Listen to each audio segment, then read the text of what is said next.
If you can't let me know everything about it, then you're gambling. You're not investing.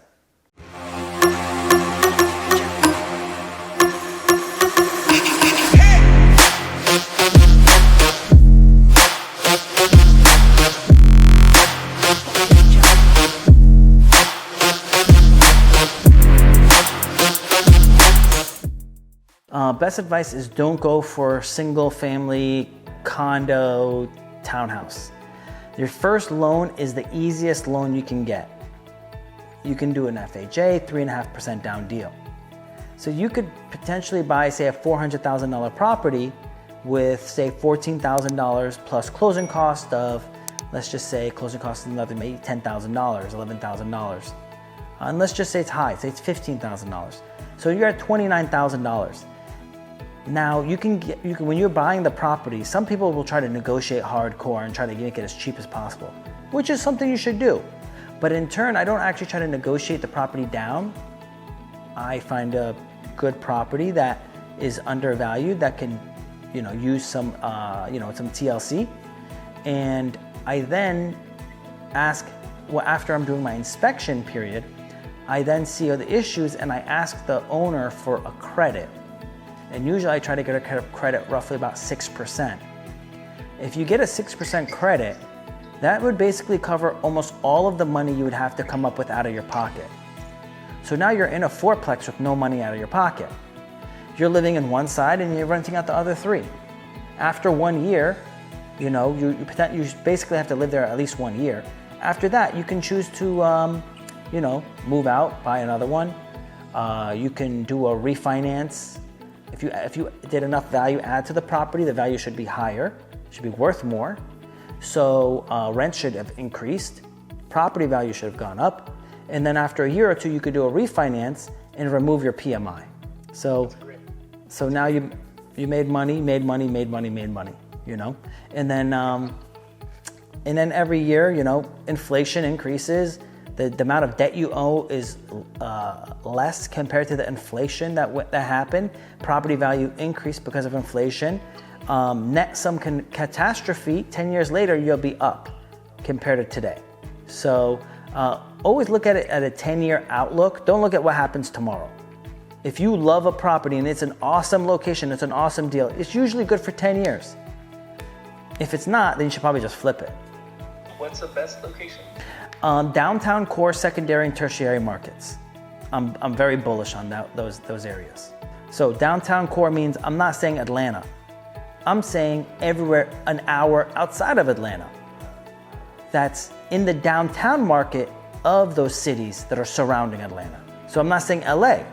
I'm saying go to somewhere that's an hour, maybe an hour and a half from LA. That's called a secondary and tertiary market. Primary market's LA. The surrounding areas are secondary and tertiary markets. A downtown market of those areas. Fresno, how far is Fresno from LA? So Fresno would probably be okay. Fresno would be a secondary or tertiary market, and you would want to try to buy properties in the downtown area of Fresno. Now question, how shut down is your downtown area?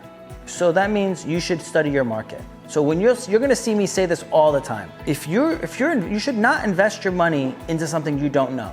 So if you can't let me know everything about it, then you're gambling. You're not investing.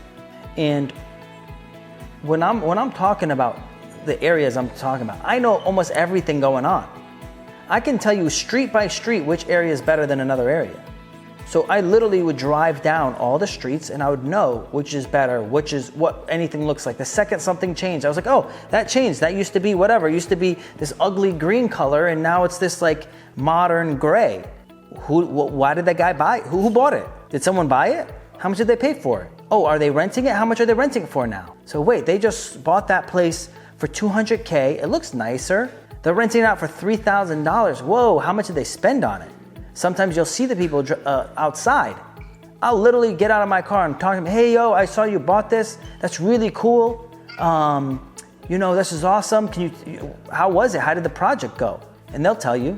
Not always. Sometimes you get some dicks. Don't worry. There's dicks everywhere. Don't worry about those people. Most of the time, people are pretty chill. And if you're respectful, they'll talk to you and tell you, yeah, I bought it. I was like, oh, was it an easy flip? Was a remodel easy? Nah, we had this issue and that issue. The good thing about that is if that home has that issue, almost every home in that neighborhood has the same issue. So you'll know, okay, when I buy this house, I know all these homes have shitty plumbing. So I gotta change the plumbing. So before you change the floor and you tile it, maybe you wanna cut the slab, change the plumbing, and then put down the new flooring. So you just gotta like keep that in mind. And then a lot of times when people sell a property, you can say that to the person. You can say, hey, I know that the homes in this area, all of them have bad plumbing. They're gonna be like, whoa, this kid knows that I have bad plumbing. I didn't even disclose it. Then you're like, look, I know you have bad plumbing. I need 6% off.